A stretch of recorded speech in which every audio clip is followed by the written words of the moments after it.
Hello दोस्तों, स्वागत है आपका आज की इस वीडियो में। आज की इस वीडियो में हम लोग समांतर श्रेणी के प्रश्नावली 2 के क्वेश्चन को सॉल्व करेंगे और देखेंगे कि इन क्वेश्चनों में क्या अलग है प्रश्नावली 1 से। ऐसा नहीं है कि इसमें से क्वेश्चन नहीं आता, एक दो क्वेश्चन इसमें भी काफ़ी इंपॉर्टेंट है, वो मैं बताऊंगा आप लोगों को। जब क्वेश्चन कराऊंगा तो मैं बता दूंगा कि कौन सा क्वेश्चन इंपॉर्टेंट है। आप उन्हीं तरह के क्वेश्चनों को या उसी क्वेश्चन का तैयारी अच्छे से कर लेना।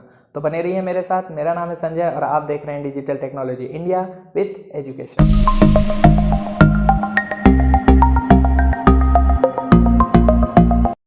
ये रहा इस प्रश्नावली के प्रश्न क्रमांक 1 और प्रश्न क्रमांक 2। ये 2 क्वेश्चन मैंने जानबूझ करके लिखा है क्योंकि ये छोटे हैं लेकिन काफ़ी इंपॉर्टेंट है। ठीक है, ये क्वेश्चन इंपॉर्टेंट क्यों बनता है? ये 2 नंबर के क्वेश्चन में कहीं ना कहीं पर इन दोनों में से किसी एक को कई बार पूछा है और पूछ सकता है एग्जाम में। ठीक है, तो यहाँ पर देखिए, अगर आप ध्यान से देखोगे दोनों क्वेश्चन को, तो यहाँ भी आपको समांतर माध्य ज्ञात कीजिए और यहाँ भी बोल रहा है समांतर माध्य ज्ञात कीजिए। तो भैया ये समांतर माध्य होता कैसे है? पता ही आप लोग को, 9th में आप लोग पढ़े होंगे कि समांतर माध्य होता क्या है। ठीक है, तो समांतर माध्य क्या होता है? समांतर माध्य का बेसिकली ये नियम रहता है कि जितने संख्याएं रहते हैं उतनी ही संख्या से हम भाग कर देते हैं। मतलब जैसे मान लीजिए मैं लिख रहा हूं a, एक तो संख्या हो गया, एक तो संख्या b हो गया। ठीक है, इन दोनों को मैंने जोड़ा और ये कितने ठो हो गए? एक ठो ये, एक ठो ये, मतलब 2। तो 2 से भाग कर देंगे। तो बेसिकली ये रहता है आपका समांतर माध्य। समांतर माध्य की अगर हम लोग बात करें तो समांतर माध्य आपका ये रहेगा। समांतर माध्य का फार्मूला जनरली ये होता है, ठीक है, कि a प्लस बी बटे 2। लेकिन ऐसा नहीं है कि यही रहेगा, आप ऐसे भी कर सकते हो, जैसे a प्लस बी प्लस सी कर दिए बटे क्या हो जाएगा? यहाँ पर 3 हो सकता है, d कर दिए 4 हो जाएगा, e कर दिए 5 हो जाएगा। तो ऐसे भी समांतर माध्य निकाला, मतलब जितना ऊपर आपको दिखाई दे रहा है उतने ही से आपको भाग करना होता है। वो क्या कहलाता है? आपका समांतर माध्य कहलाता है। खैर फिलहाल अगर आप ध्यान से देखोगे तो यहाँ पर एक अंक 1/2 है और एक अंक है -1/2, इसलिए हम लोग ये वाले को लेंगे। ठीक है, 3 तो है नहीं, 3 रहता तो 3 से भाग करते, 4 रहता तो 4 से करते। इसमें भी देखिए एक अंक ये रहा x² + 3xy ये वाला, और y² - 3xy ये 2 ठो है, तो इसीलिए यही काम में आ जाएगा। और अगर ज्यादा रहेगा किसी क्वेश्चन में, मान लीजिए बोर्ड वाला आपको घुमाने के लिए 3 ठो दे दे, ऐसा 4 ठो दे दे, तो उससे घबराने का जरूरत नहीं है। a + b + c + d + e + f + 6 6 से भाग कर दीजिए, f तक है तो जितना अंक ऊपर रहते हैं उसको गिन लीजिए, 1 2 3, तो 3 से भाग, 1 2 तो 2 से भाग, ऐसे। तो आई होप आपको ये सूत्र पता चल गया है ना, समझ में आ गया होगा। ये सिंपल था समांतर माध्य का, 9th में भी ये देखे हो। तो इसी की मदद से हम लोग इन दोनों क्वेश्चनों को करेंगे, देखो कैसे। तो सबसे पहले हम लोग हल करते हैं, पहले इस वाले को बनाते हैं फिर उसको बनाएंगे। देखिए, हल करने से पहले मैं एक चीज बताऊं, अभी मैं समांतर माध्य का सूत्र जो लिखा था वहां पर a और b की बात हो रही थी। यहाँ पर भी 2 अंक हैं, तो एक को हम लोग a मान लेंगे, एक को हम लोग b मान लेंगे। कैसे? देखिए, सीधा लिखूंगा मैं हल ऐसा, और a बराबर लिख दूंगा। मान लीजिए मैं a मान लिया 1/2 को, ये वाले को, और b मान लिया मैं किसको? -1/2 को। बस बात हो गया खत्म। वैसे ही इधर भी आप a और b मान सकते हो, खैर आगे देखेंगे इसको। अब डायरेक्टली आप कुछ मत करो, समांतर माध्य का सूत्र लगा दो। तो समांतर माध्य बराबर 2 अंक हैं, तो क्या हो जाएगा? a + b/2। जनरली हम लोग इसी वाले सूत्र का यूज करते हैं। ठीक है, तो आप ज्यादा दिमाग मत लगाओ, केवल ये सूत्र दिमाग में रखना समांतर माध्य के लिए। ठीक है, ये समांतर माध्य के लिए बस इस सूत्र को याद रखना। चलिए वैल्यू पुट करते हैं। a का मान क्या है? 1/2 रख दीजिए ऐसे, प्लस b का मान क्या है? -1/2, तो -1/2। अब 2 चिन्ह एक साथ आ रहे हैं, कोष्टक बटे नीचे में क्या हो जाएगा? 2, ऐसा। चलिए आगे सॉल्व करते हैं। तो देखिए 1/2 और यहाँ माइनस प्लस का गुणा होगा, क्या होगा? माइनस, चिन्हों का गुणा हो रहा है कोष्टक के मतलब, और क्या हो जाएगा? 1/2 बटे नीचे में क्या हो जाएगा? 2, ऐसा। अब देखिए 1/2 एक ठो प्लस में है और एक ठो 1/2 क्या है? माइनस में, तो ये पूरा कट जाएगा। क्या आएगा ऊपर में? टोटल मान क्या आ जाएगा आपका? ऊपर में तो कुछ बचा ही नहीं ना, तो ऊपर में आ जाएगा 0 बटे क्या हो जाएगा? 2। और किसी भी संख्या को 0 से भाग या गुणा करते हैं तो टोटल मान क्या आ जाता है आपका? 0। तो इसका आंसर आ जाएगा 0, ऐसा। कितना आसान था, देखिए। वैसे ही इसको सॉल्व करते हैं। तो सबसे पहले हम लोग हल करेंगे बिल्कुल सिमिलरली इसी के जैसे। आई होप आप तो वीडियो को पॉज कर लो, बना करके देखो, फिर आंसर मैच करना कि बनता है कि नहीं, आपका सही आंसर आता है कि नहीं आता है। फटाक से वीडियो को पॉज करो, फिर आना वीडियो पे। ठीक है, देखो कैसे। सबसे पहले a और b मानेंगे तो a का मान क्या हो जाएगा आपका एक्स स्क्वायर प्लस 3xy, ठीक है, और b का मान मानेंगे हम लोग क्या हो जाएगा वाई स्क्वायर माइनस 3xy। चलिए भाई डायरेक्ट समांतर माध्य का सूत्र लगाते हैं, पता ही है आपको। तो समांतर माध्य, देखो गणित का क्या नियम है ना, जब तक आप बना बना करके नहीं देखोगे ना खुद से, तब तक आप समझ में तो बहुत अच्छे से आएगा, लेकिन जब आप एग्जाम में जाओगे बनाने के लिए तो वहां दिक्कत आएगा, ठीक है। इसलिए मेरे साथ साथ बनाते चला करो कोई भी क्वेश्चन को। खैर फिलहाल ये है हमारा सूत्र a प्लस बी बटे 2। चलिए वैल्यू पुट करते हैं। a का मान क्या है एक्स स्क्वायर प्लस 3xy, ऐसा प्लस का प्लस, b का मान क्या है वाई स्क्वायर माइनस 3xy बटे नीचे में क्या था भाई 2, ऐसा था, सही बात है। अब देखिए 3xy को देखिए, 3xy प्लस में है और यहाँ पर 3xy माइनस में है, ये कटा ये कटा, दोनों कट गया, क्या बचा आपका X square plus Y square बटे 2। अब कितने लोगों का ये सही आया है आंसर, ठीक है, कितने लोगों का ये आंसर सही आया है ये मुझे कमेंट करके बताना कि कितने लोगों का सही है, कितने लोगों ने वीडियो पॉज करके इस क्वेश्चन को बनाया और उनका आंसर बिल्कुल मेरे जैसे आया है। यदि आया है एकदम सही है, आप सही जा रहे हो, मतलब मेहनत आपकी चल रही है तरीके से, ठीक है। खैर फिलहाल नेक्स्ट क्वेश्चन पे चलते हैं। ये तो सिंपल क्वेश्चन था लेकिन आता है ये एग्जाम में, ठीक है, 2 नंबर के क्वेश्चन में पूछ देता है। चलते हैं नेक्स्ट क्वेश्चन पे, इसका स्क्रीनशॉट लो। तो ये रहा इस प्रश्नावली का तीसरा क्वेश्चन। बोल रहा है दो संख्याओं का समांतर माध्य 7, 2 ठो संख्याएं हैं, बताया नहीं है कौन सी संख्याएं हैं, वही आपको ढूंढ करके निकालनी है, ठीक है। संख्याएं ज्ञात कीजिए, मतलब जो 2 संख्याएं की बात कर रहा है उसी को आपको ज्ञात करना है, ठीक है। ये तो समझ में आ गया आपको कि 2 ठो संख्याएं निकालनी है। वो संख्याएं कोई सा भी हो सकता है जिनका समांतर माध्य यदि हम लोग निकालें तो कितना आना चाहिए 7, और उन्हीं दोनों संख्याओं का यदि हम लोग गुणा कर दें तो 45 आ जाना चाहिए। 2 ठो संख्याएं हैं आपके पास, ठीक है। अब वो कौन कौन सी हमको नहीं पता, इन दोनों का अगर मैं समांतर माध्य निकालूं, इन दोनों संख्याओं का क्वेश्चन मार्क, हमको नहीं पता क्या संख्याएं हैं तो क्वेश्चन मार्क ले लिया हूं, ठीक है। समांतर माध्य तो ऐसे ही निकालते हैं ना, तो समांतर माध्य कितना आना चाहिए 7, और इन्हीं दोनों संख्याओं का यदि मैं गुणा कर दूं तो कितना आना चाहिए 45। तो ये संख्याएं कौन सी हैं यही आपको ज्ञात करनी है, ठीक बात है। जब हमको नहीं पता रहता है तो हम a और b मान लेते हैं, या x और y मान लेते हैं, कुछ भी मान लेते हैं, पता ही है हमको, ऐसा गणित में हम लोग ऐसा करते हैं। अभी आपको स्क्रीन पे एक क्वेश्चन दिखाई दे रहा होगा जो सिमिलर है बिल्कुल इसी के जैसे, क्वेश्चन नंबर 4, ठीक है। तो आप उस क्वेश्चन नंबर 4 को बिल्कुल इसी के जैसे सॉल्व करना जैसे मैं बताने जा रहा हूँ, ठीक है। इसको मैं बता रहा हूँ, क्वेश्चन नंबर 4 आप करना, अगर बन जाता है तो ठीक है, नहीं बनेगा तो कमेंट करके मेरे को बता देना, ठीक है। चलते हैं इस क्वेश्चन को बनाते हैं। क्वेश्चन आई होप आपको समझ में आ गया है। क्वेश्चन बनाते हैं, देखो कैसे सॉल्व करते हैं।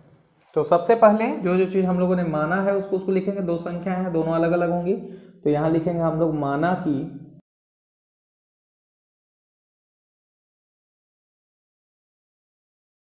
a व b है। ये 2 संख्याएं मैंने मान लिया a और b है ऐसा। अब इसको सॉल्व करेंगे हम लोग, ठीक है। तो हल करेंगे हम लोग, देखिए अब क्वेश्चन के अकॉर्डिंग चलेंगे हम लोग। 2 संख्याएं हमको नहीं पता थी, हम a और b माने हैं, अभी हम लोग इसी को लेकर के चलेंगे। तो बोलता है इनका समांतर माध्य किसका, अभी हम लोग किसको माने हैं a और b माने हैं, तो इन दोनों संख्याओं का समांतर माध्य कितना आना चाहिए 7।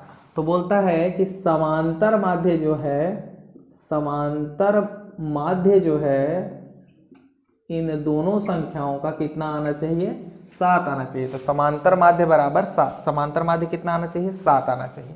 समांतर माध्य क्या होता है, समांतर माध्य यदि इसका निकालेंगे तो a प्लस b बटे 2 ऐसा लिखेंगे हम लोग, बराबर क्या हो जाएगा 7, ऐसा हो जाएगा, होगा ना भाई। दोनों संख्याएं हम a और b माने हैं, तो a और b का समांतर माध्य तो ऐसे ही निकालते हैं ना। 2 यहाँ पर भाग कर रहा है, इससे बटे में है, देखो भाग कर रहा है, इधर जाएगा तो गुणा करेगा, मतलब ये कुछ ऐसे दिखाई देगा आपको, a प्लस बी बराबर 7 गुणित 2, ऐसा मतलब a प्लस बी बराबर हो जाएगा आपका 14। इसको दे दो समीकरण नंबर 1। तो जो समांतर माध्य बोला था ना कि दोनों संख्याओं का समांतर माध्य 7 है, उससे मैंने समीकरण 1 बना लिया, ठीक है भाई। अब आगे देखो क्या बोल रहा है कि इन्हीं दोनों संख्याओं का और इन्हीं दोनों संख्याओं का गुणनफल कितना है 45 है।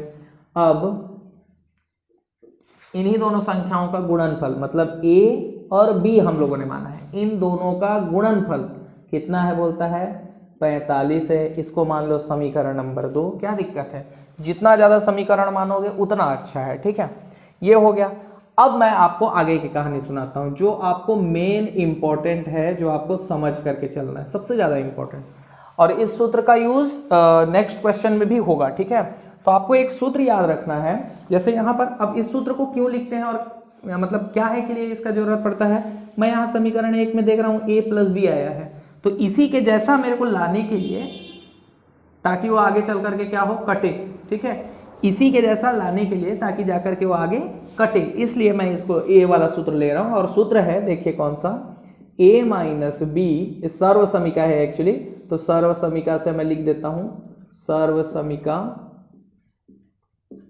ठीक है, सर्व समीका ऐसा से ऐसा, ठीक है। कौन सा सर्व समीका कि a - b का स्क्वायर बराबर होगा आपका a + b का होल स्क्वायर -4ab। अब देखिए ये सूत्र आपको याद रखना पड़ेगा। ये जो सर्व समीका है ये आपको याद रखनी पड़ेगी, ठीक है, कि सिंपल सा सूत्र है यार, a - b का होल स्क्वायर, देखो माइनस वाला प्लस वाला इसके जैसा दिख रहा है ना, और यही सूत्र नेक्स्ट क्वेश्चन में भी लगेगा, ठीक है। तो इसीलिए हम लोग ये वाला सूत्र यूज करते हैं, ठीक। अब दूसरी बात, यहाँ पर और भी समझाने लायक बहुत सारी चीजें हैं, देखते जाओ मैं बनाऊंगा तो कैसे सॉल्व होगा। तो ये तो अपने जगह पे उतरता चला जाएगा, a - b का होल स्क्वायर बराबर। अब देखिए समीकरण 1 से मेरे को पता है कि a + b के जगह पे मैं 14 लिख सकता हूँ a + b के जगह पे 14, क्या कि a + b बराबर 14 है। और समीकरण 2 से मेरे को पता है कि a × b, मतलब a और b का जहाँ गुणा हो रहा है वहां मैं क्या लिख सकता हूँ, 45। तो यहाँ देखिए a और b के बीच कोई चिन्ह नहीं, मतलब गुणा ही हो रहा है यहाँ पर, तो यहाँ 45 लिख सकता हूँ इतना के जगह पे, और इतना के जगह पे क्या लिख सकता हूँ मैं, 14। समीकरण 1 और 2 से मैं लिख देता हूँ, देखो यहाँ मैं लिखूंगा समीकरण 1 तथा 2 से, ऐसा लिखूंगा मैं समीकरण 1 व 2 से, ठीक है, वैल्यू रख रहे हैं हम लोग, तो बाकी जो करते हो, तो ये a - b का होल स्क्वायर अपने जगह पे a + b, तो a + b मतलब क्या लिख सकते हैं, 14, तो हो जाएगा 14 का स्क्वायर, a + b का स्क्वायर मतलब 14 का स्क्वायर -4 गुणा हो रहा है ना तीनों के बीच, तो 4 गुणित ab की जगह पे हम लोग क्या लिख सकते हैं समीकरण 2 से, 45, ऐसा हो जाएगा। चलिए सॉल्व करते हैं इसको। तो a - b का होल स्क्वायर बराबर 14 का स्क्वायर मतलब कितना हो जाएगा, 196, ऐसा 196 माइनस, इसको गुणा करेंगे 4 × 5 = 20 के 0 2 4 × 16 17 18 180। चलिए आगे सॉल्व करेंगे, a - b का होल स्क्वायर बराबर 196 में 180 घटेगा क्या होगा, 16। हमको a - b चाहिए, स्क्वायर नहीं चाहिए, तो स्क्वायर को भगाएंगे उधर, तो उधर जाकर के रूट लग जाएगा, करनी लग जाएगा, तो a - b बराबर हो जाएगा रूट के अंदर 16 ऐसा, और 16 को हम लोग क्या लिख सकते हैं, 4 का स्क्वायर, क्योंकि 4 चौके 16 होता है, इसके पास स्क्वायर का पावर है, काटेगा, तो a - b बराबर आ जाएगा 4। इसको दे देंगे समीकरण नंबर 3। आई होप आपको इतना आसान लगा होगा, ये एकदम आसान लगा होगा, ठीक है। अब आगे समझो, यहां पर तक समझ में आया। अब समीकरण 1 को और समीकरण 3 को देखिए, 2 का काम खत्म, 2 का बस खाली यहीं पर काम था a b के जगह पे रखने का, ठीक है। समीकरण 1 को देखिए, समीकरण 3 को देखिए, अगर आप ध्यान से देखोगे तो दोनों विलोपन विधि से सॉल्व हो सकता है, बिल्कुल हो सकता है। अब विलोपन विधि में भी देखिए, अगर मैं a को सॉल्व करने गया तो मेरे को समीकरण 1 में समीकरण 2 को घटाना पड़ेगा, क्योंकि सेम चिन्ह है, ये भी प्लस में है, ये भी प्लस में है, ठीक है। लेकिन यहाँ पर देखिए b को देखिए, ये प्लस में है और ये माइनस में है, ठीक है। तो अलग अलग चिन्ह है और b या a में से किसी एक को हम लोग विलोपन विधि से काटते हैं, तो दोनों जब सेम मतलब अलग अलग चिन्ह है, तो हम लोग क्या करेंगे, सीधा समीकरण 1 में समीकरण 3 को जोड़ देंगे। देखो कैसे, अभी समझ में आएगा आपको। तो मैं लिखता हूं यहां पर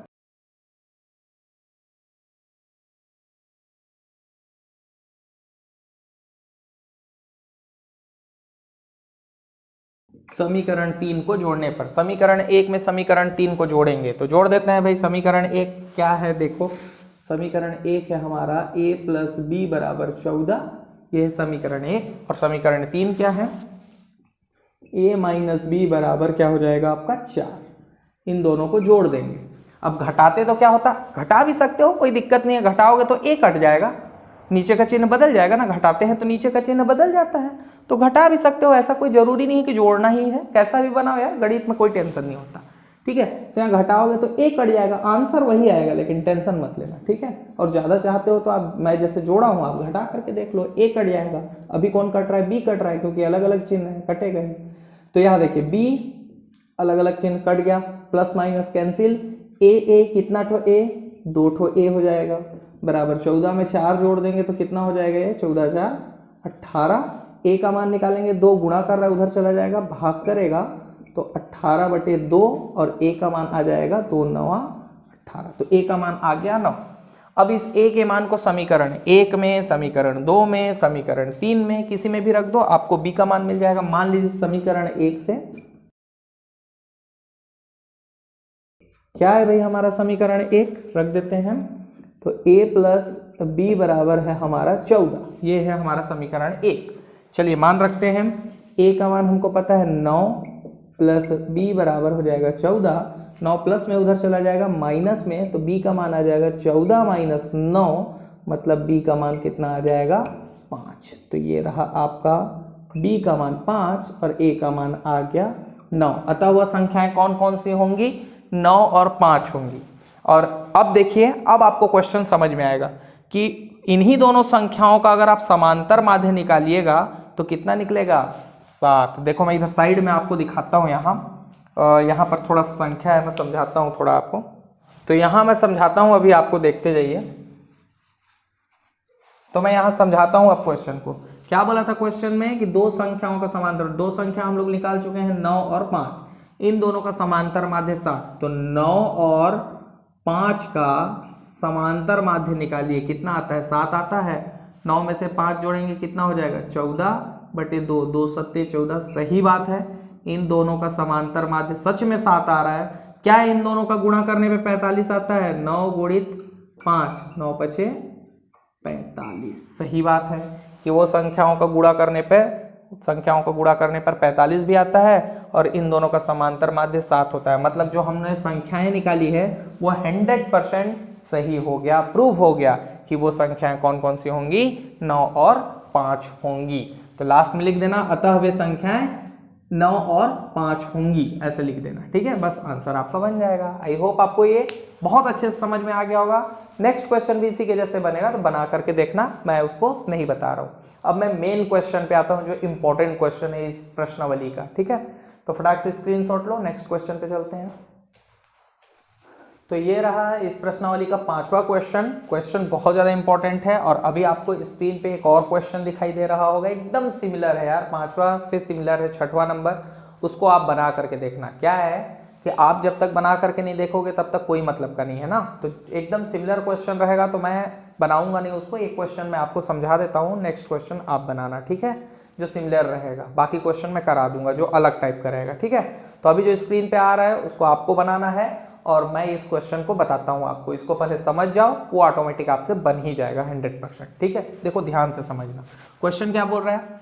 -4 और 10 के बीच दो ठो संख्याएं हैं, -4 और 10 के बीच 6 पद निवेश करते हुए, मतलब 6 पद आपको अपने मन से डालना है, तो समांतर श्रेणी का निर्माण कीजिए। आपको याद होगा, मैंने समांतर श्रेणी बनाना आपको पिछली वीडियो में बताया हुआ है। प्रश्नावली 1 का पार्ट 2 में मैंने आप लोगों को बताया था कि समांतर श्रेणी अगर मेरे को बनानी है तो मैं क्या करूंगा। फिलहाल अगर याद नहीं है, या वो वीडियो को जरूर देख लेना, यहाँ आई बटन पे भी शो हो रहा होगा, या उसका मैं लिंक डिस्क्रिप्शन पे भी डाल दूंगा। खैर फिलहाल अगर आपको याद नहीं है तो याद करो। मैं बताया था कि प्रथम पद तो ए ही रहता है, फर्स्ट तो यही रहता है। सेकेंड पद यदि मेरे को चाहिए तो मैं फिर डी को हम लोग बढ़ाते जाते हैं। अभी तुरंत याद आ गया होगा आपको, a + 2d, जिसने भी वीडियो देखी होगी मेरी तो तुरंत याद हो गया होगा। 4th नंबर अगर मेरे को पद चाहिए तो बस d का मान बढ़ाते जाओ। 1d था, 2d, अब 3d, 5वां चाहिए, कितना हो जाएगा? a +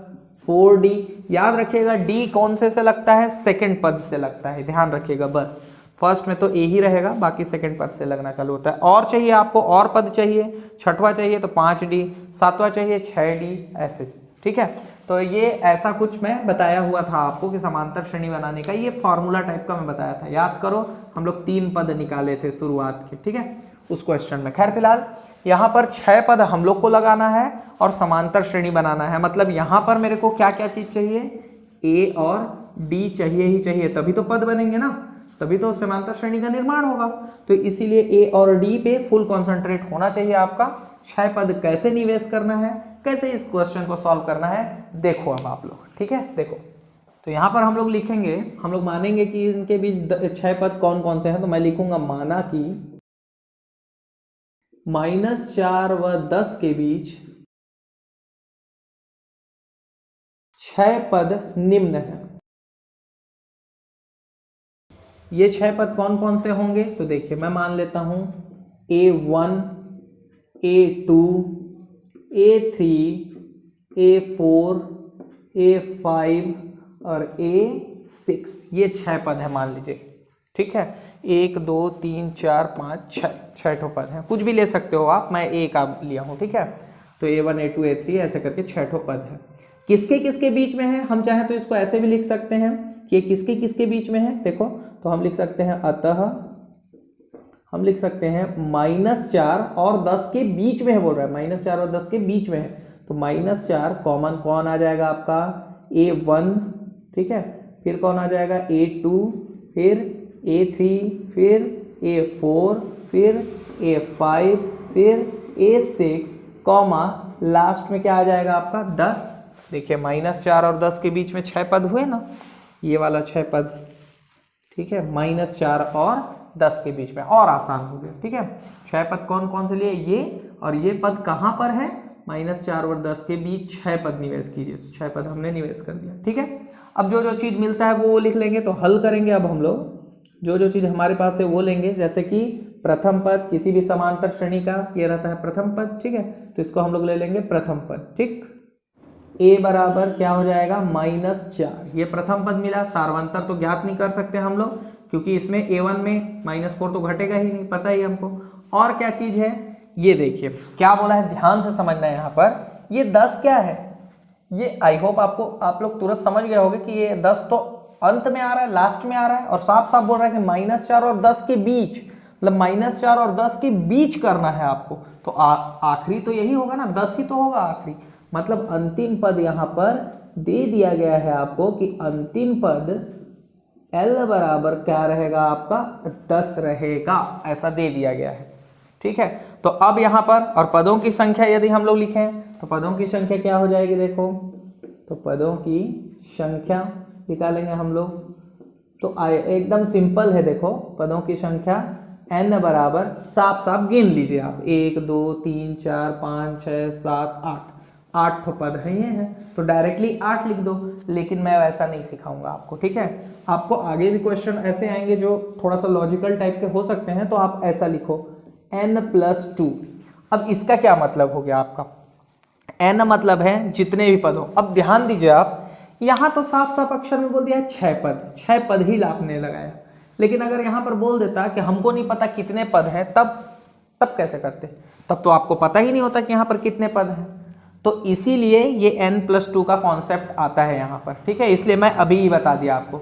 कभी अगर ऐसा क्वेश्चन आ जाए कि 6 पद ना दिया रहे, बोले कि हमको नहीं पता कितना पद है, बस बोलेगा कि पद निवेश किए गए हैं, आप निकालिए समांतर श्रेणी बनाइए, तो उस समय आप n+2 का कॉन्सेप्ट लेना। अब इसका मतलब समझो क्या है, n मतलब कितना पद आप इसके अंदर आप निवेश किए हो। जैसे कि इसके अंदर हम लोग कितने पद निवेश किए, 1 2 3 4 5 6 पद हम लोग निवेश किए। तो ये जो बीच का है ना, ये 6, n की जगह पे 6 +2, ये क्या है, ये जो शुरू वाला है ना और लास्ट वाला, ये 2 ठो पद और भी तो है आपके पास। तो बोला है ना इतना से इतना के बीच में, ठीक है, इतना से इतना के बीच में। तो ये जो 2 ठो अंक है ना, शुरू वाला और लास्ट वाला, ये है वो 2, ठीक है। तो इसका भी आंसर देखना वही चीज आएगा, 8 ही आ रहा है, देखो। और गिन के भी देख लो, 1 2 3 4 5 6 7 8, वही चीज हो रहा है। लेकिन यहाँ 6 पद साफ साफ बोल दिया था, इसलिए 8 हो गया। -4 से 10 के बीच में 6 पद, तो हम लोग गिन के भी लिख सकते थे 8, लेकिन n+2 का कॉन्सेप्ट याद रखना, ठीक है। कि ऐसा भी होता है कि अगर 6 पद ना बोल करके पता नहीं कितने पद हैं बोल देगा, तब तो n के जगह पे n ही रहने देना। तो n+2, ये 2 शुरू वाला और लास्ट वाला तो जुड़ेगा ही जुड़ेगा, ठीक है।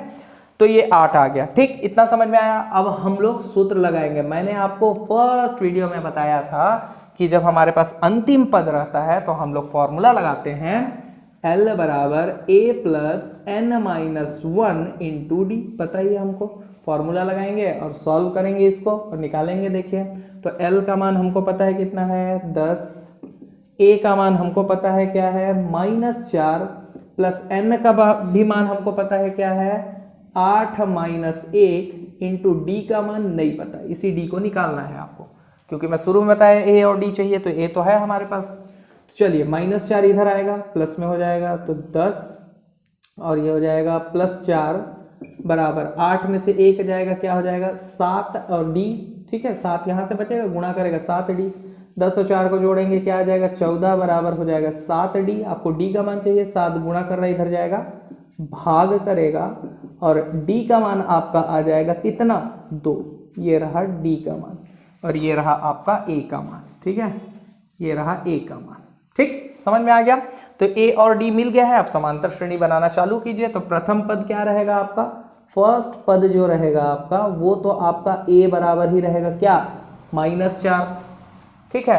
द्वितीय पद क्या रहेगा भाई, सेकंड पद अगर मेरे को निकालना है सेकंड पद, तो क्या रहेगा आपका कॉन्सेप्ट A + D, D की मात्रा बढ़ती जाएगी। चलिए मान रखते हैं A का मान क्या -4, D कितना निकाले हैं 2, घटाएंगे इसमें, चलिए मैं ऊपर दिखाता हूँ इसको। तो -4 में 2 घटेगा तो क्या बचेगा -2, तो यहाँ पर सेकंड पद आपका आ जाएगा, सेकंड पद बराबर -2 ऐसा आ जाएगा, ठीक है। -4 में 2 घटाए तो ठीक। थर्ड पद निकालेंगे इसी तरह से हम लोग, थर्ड पद तो बस कुछ नहीं, D का मान बढ़ाते जाइए, A प्लस 1 ठो D था सेकंड पद के लिए, और थर्ड पद के लिए 2 ठो D हो जाएगा। चलिए A का मान -4 प्लस 2 गुणित D का मान क्या हो जाएगा आपका 2, 2 दूने 4, तो -4 प्लस 4 दोनों कट गया, क्या आ गया 0, -4 प्लस 4 कैंसिल 0, तो थर्ड पद 0 आ जाएगा। फोर्थ पद क्या आएगा देखिए, और हाँ ये फर्स्ट पद जो है A का मान, सेकंड पद क्या रहेगा आपका A1 वैल्यू रहेगा, ठीक है। ये सेकंड पद किसका रहेगा A2 का मान रहेगा, ठीक है। थर्ड पद किसका रहेगा A3 का मान रहेगा, ठीक है। और ये रहेगा आपका A4 का मान, ठीक है। मैं यहाँ लिख देता हूँ पहले पद, और ये रहेगा आपका A4 का मान। चलिए वैल्यू रखते हैं, तो A प्लस क्या हो जाएगा 3D, चलिए मान रखिए A का मान -4 प्लस 3 इंटू D का मान क्या हो जाएगा 2। चलिए आगे सॉल्व करेंगे तो -4 प्लस 3 दूने 6, 6 में 4 घटेगा, प्लस का 2 आ जाएगा, ठीक है। ये A4 का मान मिला। इसी प्रकार फिफ्थ पद निकालेंगे हम लोग, तो फिफ्थ पद मतलब A5 का मान क्या हो जाएगा A प्लस 4D। चलिए A का मान -4 प्लस 4 गुणित D का मान 2, आगे सॉल्व करेंगे -4 प्लस 4 दूने 8, 8 में 4 घटेगा, क्या बचेगा 4, वो भी प्लस में, A5 का मान आ गया। इसी प्रकार हम लोग यहाँ पर A6 का मान निकालेंगे। कौन सा पद हो जाएगा, पांचवा के बाद छठवां पद हो जाएगा आपका, छठवां पद A6 का फॉर्मूला क्या हो जाएगा A प्लस कौन सा D, कितना D 4D तक हो गया था, 5D हो जाएगा। चलिए वैल्यू पुट करेंगे, A का मान -4 प्लस 5 इंटू D का मान क्या हो जाएगा 5 इंटू D का मान क्या हो जाएगा 2। चलिए सॉल्व करेंगे, -4 प्लस 5 दूने 10, तो 10 में से 4 जाएगा, क्या बचेगा 6 प्लस में, क्योंकि बड़ा संख्या प्लस में है। अब देखिए आपको पद मिल चुके हैं A6 तक, ठीक है। तो अब A1, अब देखिए अब जो समांतर श्रेणी जो बनेगी आपकी वो कुछ ऐसे बनेगी, देखो आप ध्यान से। यहाँ पर थोड़ा सा मिस्टेक हो गया है, ये A1 ही रहेगा, ये A2 रहेगा, ये A3 का मान रहेगा, ये A4 रहेगा, A5 रहेगा ये, और A6 भी हमको अभी निकालना बाकी है, ठीक है। तो अब हम लोग निकालेंगे छठवां, सातवां पद निकालेंगे, यहीं पर मैं निकाल देता हूँ सातवां पद, ठीक है। छठवां सातवां पद निकालेंगे हम लोग, तो सातवां पद हो जाएगा A6 बराबर निकालेंगे हम लोग यहाँ पर क्या है A प्लस D का मान कितना हो जाएगा अब 6D। सॉल्व करेंगे, -4 प्लस 6 गुणित D का मान 2, मतलब यहाँ पर आ जाएगा बराबर हो जाएगा -4 प्लस क्या हो जाएगा 6 दूने 12, 12 में से 4 घटेगा, क्या आ जाएगा 8, ठीक है। तो अब देखिए ये जो समांतर श्रेणी था, अभी हम लोग A1 A2 A3 सबका मान निकाल चुके हैं। तो A1 मतलब क्या हो जाएगा आपका, A1 मतलब क्या हो जाएगा -2, तो A1 की जगह पे आप -2 रख सकते हो। A2 का मान हमको पता है कितना हो जाएगा, A2 का मान हो जाएगा 0, तो A2 का मान हो जाएगा 0। A3 का मान हमको पता है कितना हो जाएगा 2 प्लस में, तो 2 प्लस में, सही बात है। A4 का मान हमको पता है कितना है 4 प्लस में, तो 4 प्लस में हो जाएगा। प्लस A5 का मान हमको पता है कितना हो जाएगा 6 प्लस में, तो 6 प्लस में, और A6 का मान हमको पता है क्या हो जाएगा प्लस का 8 में। तो इस तरह से एक समांतर श्रेणी बनेगा -4 -2 0 2 4 6 8 और फिर 10। इस तरह से एक समांतर श्रेणी बनेगा कुछ ऐसा। देखो ये इस तरह का आपका समांतर श्रेणी बनेगा -4 -2 0 2 4 6 8 और फिर हो जाएगा 10। इस तरह से आपका एक समांतर श्रेणी बनेगा। ठीक है, तो वीडियो को एक एक लाइन जा करके देखो। ठीक है, कहाँ कहाँ पर मिस्टेक क्या बोलते हैं, कहाँ कहाँ पर आपको समझ में नहीं आया तो एक बार वीडियो को पीछे करके देखना। कुछ नहीं किए हम लोग, ये 6 पद हम लोगों ने -4 और 10 के बीच निवेश कर दिया। प्रथम पद मिल गया, अंतिम पद मिल गया। पदों की संख्या n+2 का कॉन्सेप्ट लिए हैं। n मतलब जितने पद बीच में हैं और 2 मतलब शुरू और लास्ट वाला, तो उतना का मान 6 8 आएगा। और अंतिम पद है इसलिए ये वाला फार्मूला लगा करके d निकाले, और फिर उसके बाद समांतर श्रेणी का कैसे निकालते हो तो पता चल ही गया। तो इस तरह से आपको एक A1 A2 A3 A4 सबका मान मिल जाएगा और इस तरह से समांतर श्रेणी आपका बनेगा। आई होप आपको ये समझ में आया होगा। क्वेश्चन नंबर 6 भी बिल्कुल इसी के जैसे बनेगा, बना लेना। चलो स्क्रीनशॉट लो, फिर नेक्स्ट क्वेश्चन पे चलते हैं।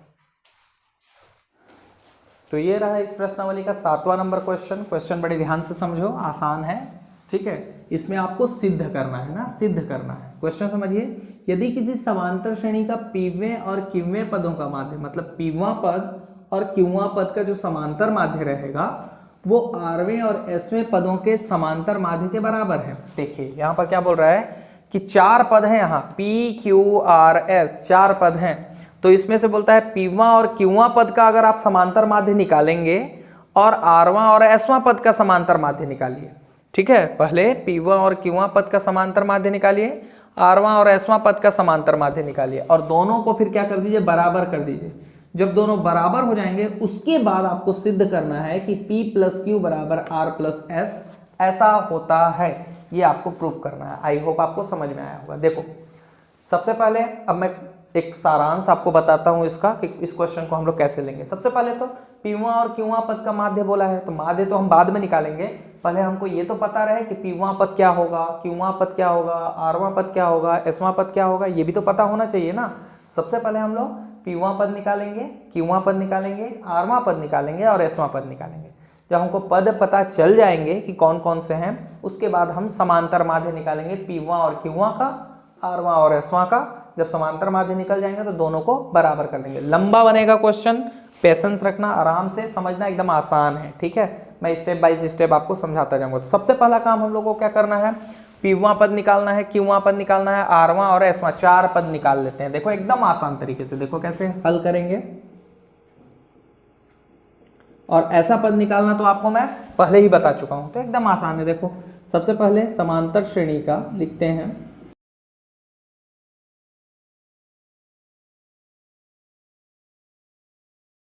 समांतर श्रेणी का पीवां पद निकालेंगे। ठीक है, पीवां बोल दिया मतलब n का मान, और n का मान रहता है तो सूत्र हमारा लगता है a+n-1 × d वाला, 100% लगता है। चलिए वैल्यू पुट करेंगे, a का मान नहीं पता, n का मान हम क्या लेंगे p, तो p-1 × d ये हो गया। इसको दे दीजिए, ज़्यादा चाहते हैं तो आप समीकरण 1 दे दीजिए, क्या दिक्कत है। तो ये पीवां पद निकल गया, कितना आसान तरीके से। इसी प्रकार क्यूवां पद, आरवां पद और एसवां पद निकाल लेना। लिख लेते हैं सबको।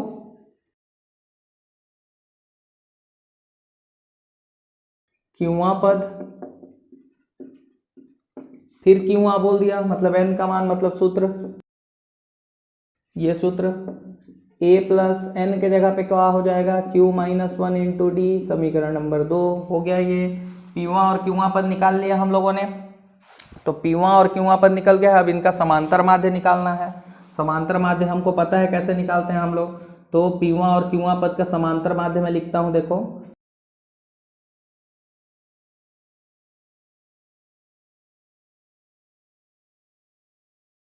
क्या फार्मूला होता है हमारा समांतर माध्य का, पता ही आपको, a+b/2 ये फार्मूला होता है। अभी a आप मान लो पीवां पद और क्यू, चलो मैं लिख ही देता हूं एक बार तो समझ में आएगा। तो a मान लिया हम लोग क्या है, पीवां पद, प्लस b मान लिए क्या, क्यूवां पद, और आसान तरीके से एक स्टेप बढ़ा दी हूँ ऐसा।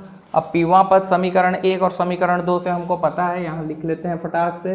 अभी समांतर माध्य निकाल रहे हैं ना, पीवा पद निकला, क्यूआ पद निकला, अब इन दोनों का समांतर माध्य निकाल रहे हैं। शुरू में ही बता चुका हूँ इसको, आसान था। तो समीकरण 1 व 2 से, समीकरण 1 और 2 से हमको पता है पीवा पद क्या है भाई, तो पीवा पद है a plus P minus 1 into D plus, ये बड़ा वाला प्लस, ठीक है, और क्यूआ पद क्या है भाई, a plus Q minus 1 into D बटे 2। देखो इसमें क्या है ना, एक ठो को समझ जाओगे ना, पीवा और क्यूआ पद कैसे निकल रहा है समांतर माध्य, वैसे ही सेम टू सेम आरवा और एसवा हो जाएगा, बस पी के जगह पे आर हो जाएगा, क्यू के जगह पे एस हो जाएगा, बस ज्यों करते हो, देखते जाओ कैसे। अभी देखना मैं इसी को इरेज करके आपको बस कहाँ कहाँ चेंज कर रहा हूँ वो दिखाऊंगा, ठीक है। खैर फिलहाल यहाँ पर देखिए ए कितना ठो ए हो जाएगा, 2 ठो ए हो जाएगा, ठीक है। डी कॉमन निकलेगा, वो बाद में, पहले कोष्टक के अंदर क्या क्या बचा, तो यहाँ से ए जुड़ गया, 2 ठो ए हो गया, यहाँ से बच गया p माइनस 1 और प्लस यहाँ से बच गया, प्लस है तो कोष्टक खोल देंगे डायरेक्ट, तो q माइनस 1 और ये डी देखिए कॉमन निकल गया, डी बटे नीचे में आ जाएगा आपका 2, ऐसा सही बात है। आगे देखिए 2a आगे अंदर में देखिए, तो यहाँ से बचा p और ये माइनस माइनस तो जुड़ जाएगा, तो यहाँ से बच जाएगा प्लस q और ये माइनस माइनस माइनस संख्या जुड़ेगा एक और क्या हो जाएगा 2d बटे नीचे में आ जाएगा 2, ठीक है। ये 2 से ये 2 कट सकता है, काटना चाहो तो यहाँ से बच जाएगा a p plus Q minus 2 into D, इसको मान लीजिए समीकरण नंबर 3। ये क्या निकला आपका, ये क्या चीज है, ये पीवा और क्यूआ पद का क्या निकला है, समांतर माध्य। इसी को तो बराबर करना है ना, पीवा और क्यूआ पद का माध्य निकालिए, आरवा और एसवा पद का माध्य निकालिए, दोनों को बराबर कीजिए। तो पीवा और क्यूआ पद का माध्य क्या निकला, ये निकला, ठीक है। अब इसी प्रकार आरवा और एसवा का निकालेंगे, पहले इतना का स्क्रीनशॉट लो फिर मैं आगे बताता हूं। तो अब इसी प्रकार से हम लोग इसको सॉल्व करेंगे, तो जहां पर पी वहां लिखा था वहां अब आ जाएगा आपका आरवा, मैं मिटा नहीं रहा हूं, इसी में समझा दे रहा हूं। ये देखिए आरवा, तो आरवा बोल दिया मतलब एन का मान है, मतलब निश्चित तौर पे सूत्र लगेगा, सूत्र लगाए, बस एन के जगह पे क्या हो जाएगा आपका आर हो जाएगा, तो आर माइनस, समीकरण चेंज करेंगे हम लोग, 3 तक हो गया था तो इसको 4 दे दीजिए। चलिए आगे सॉल्व करेंगे। देखिए क्यू वहां बोल दिया, तो क्यू वहां के जगह पे क्या हो जाएगा, एसवा हो जाएगा, एसवा पद, एस वहां बोल दिया मतलब एन का मान, मतलब सूत्र लगाए, एन के जगह पे क्या हो जाएगा आपका एस हो जाएगा, समीकरण चेंज कर दीजिए, 4 के जगह पे क्या हो जाएगा 5।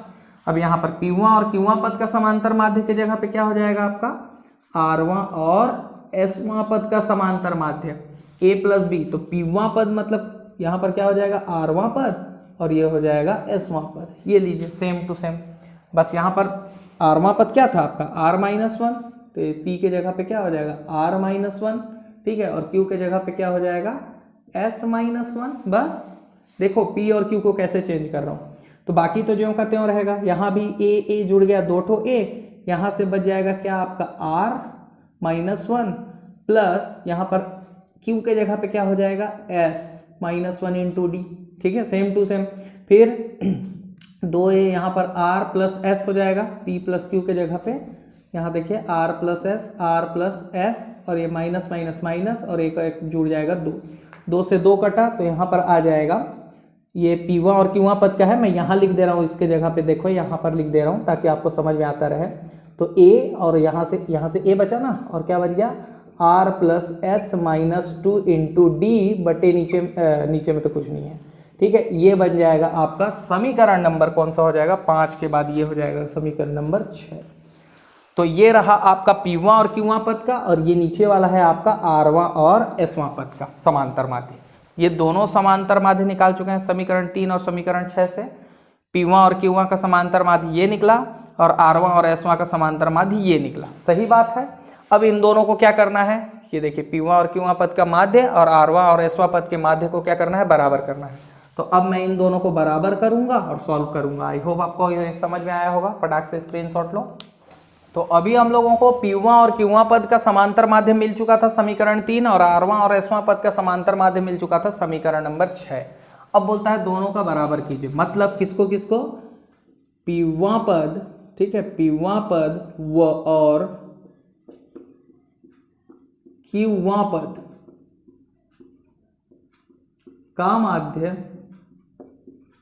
ठीक है, इसको हम लोग को बराबर करना है किसके, आरवां पद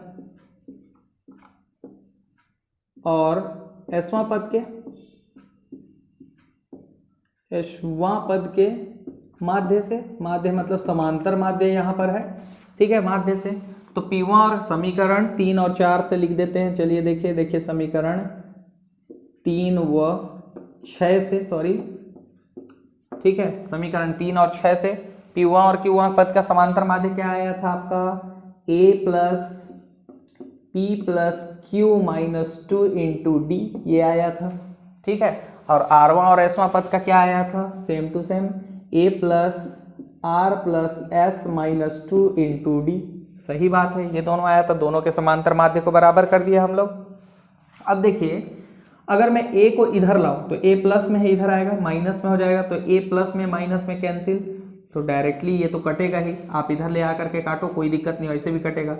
d यहाँ गुणा कर रहे, इधर आएगा, भाग करेगा तो d से d भी कट जाएगा, तो क्या बच गया यहाँ से, p प्लस क्यू माइनस 2 बराबर आर प्लस एस माइनस 2।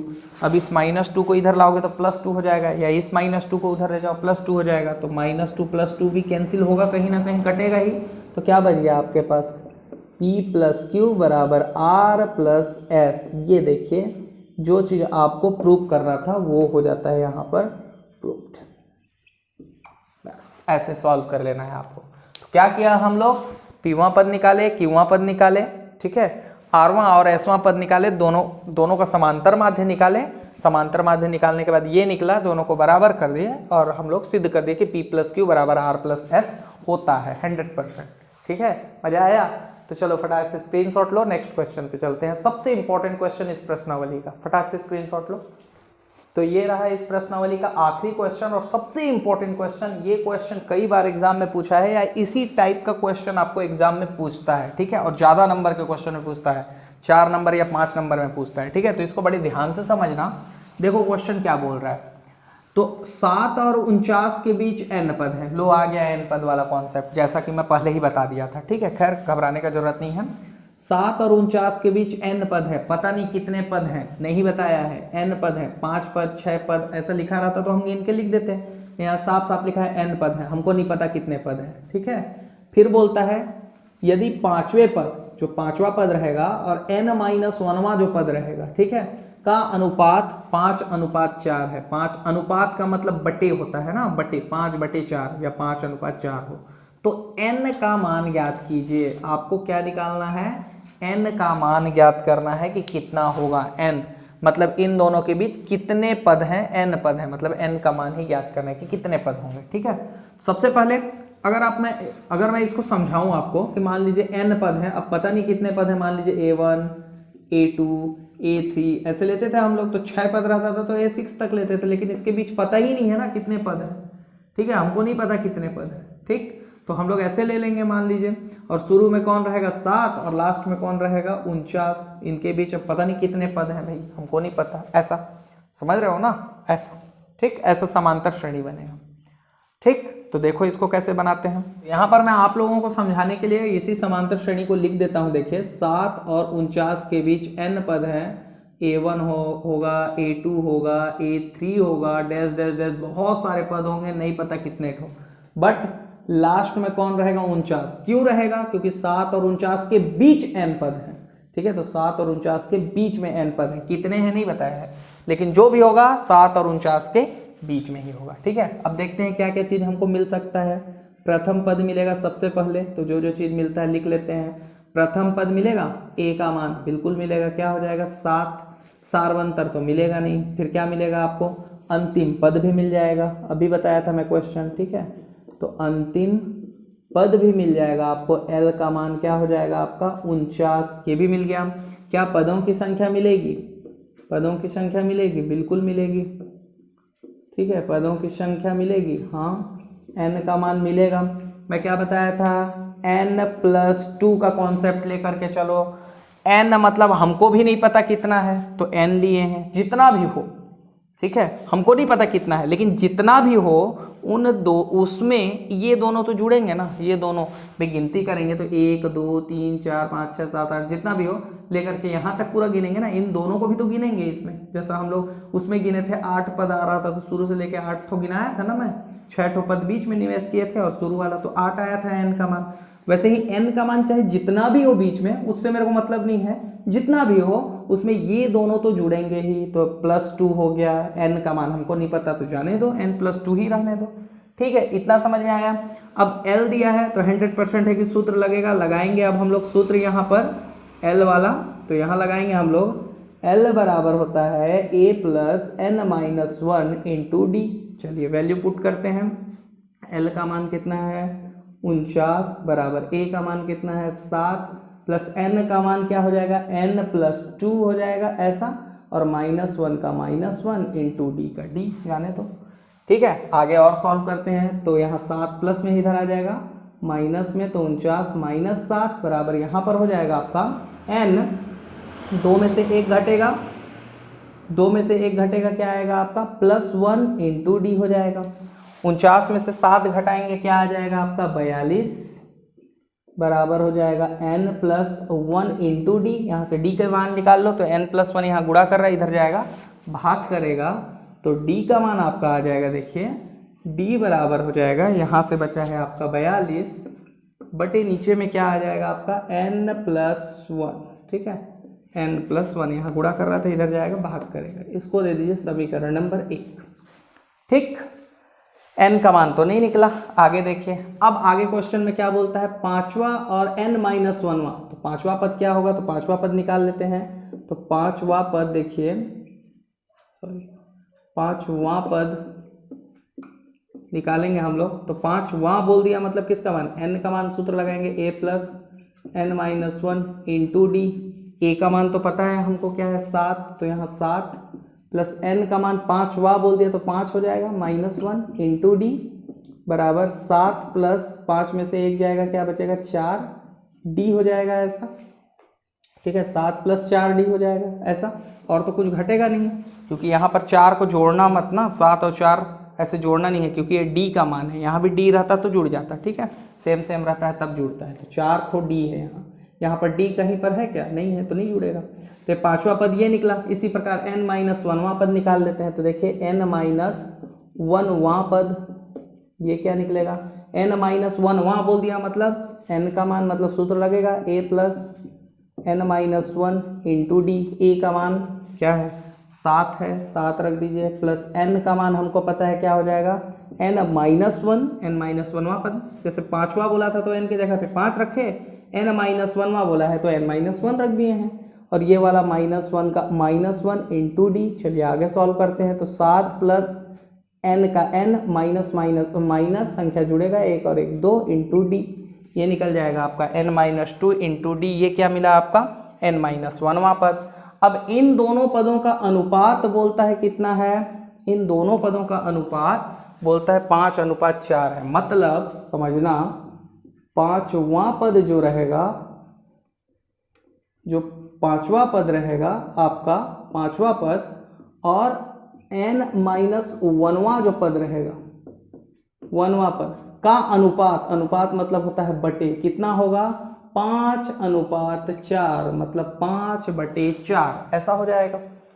पांचवा पद हम लोग क्या निकाले हैं भाई, 7 + 4d रख देते हैं, 7 + 4d बटे n-1वां पद क्या निकाले हैं हम लोग 7 प्लस था हमारा n-2 इंटू डी, ये था हमारा n-1वां पद। ठीक है, बराबर 5/4। अब तिर्यक गुणा करेंगे 5 का इससे 4 का इससे, तो कर देते हैं 5 का करेंगे किससे 7 प्लस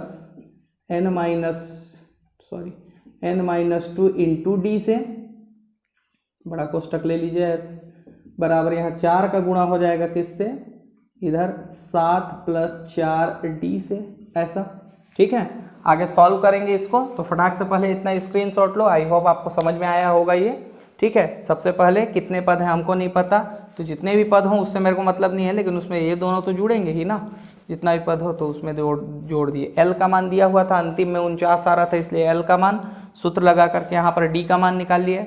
बोल रहा है पांचवा पद और n-1वां पद, तो पांचवा पद पता होना चाहिए, ये निकाले, n-1वां पद ये निकला, दोनों का अनुपात 5/4 है, तो दोनों का अनुपात मतलब बटे 5/4 है। वैल्यू पुट किए, पांचवा पद का मान कितना था 7 + 4d, n-1वां पद का मान क्या था n + n-2 × d, ये रख दिए, तिर्यक गुणा हुआ 5 का इससे 4 का इससे। अभी गुणा करेंगे और सॉल्व करेंगे, फटाक से स्क्रीनशॉट लो फिर चलते हैं आगे।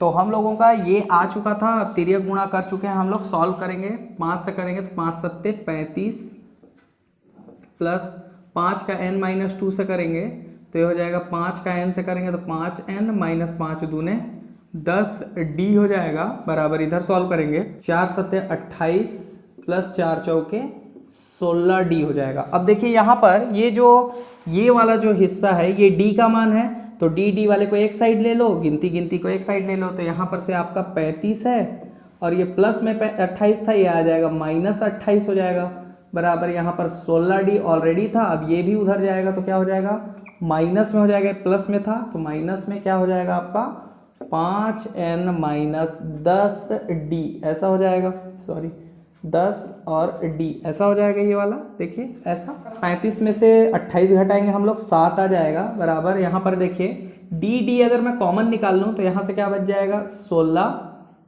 और माइनस का अंदर चिन्ह के साथ गुणा करेंगे।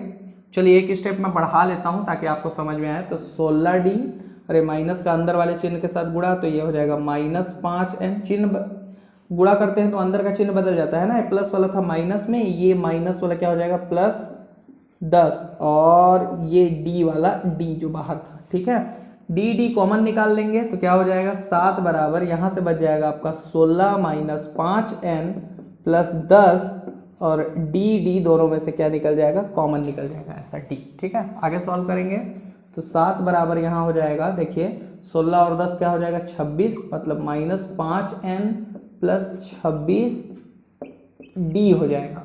अब d का मान समीकरण 1 से हमको पता था तो यहाँ पर रखेंगे हम लोग, तो समीकरण 1 से क्या था हमारा समीकरण 1 पता ही है हमको, तो वो रखेंगे तो 7 अपनी जगह पे बराबर यहाँ पर हो जाएगा आपका -5n + 26 और d का मान हमको समीकरण 1 से पता है 42/n + 1 ये होता है, हमको पता है, ठीक है।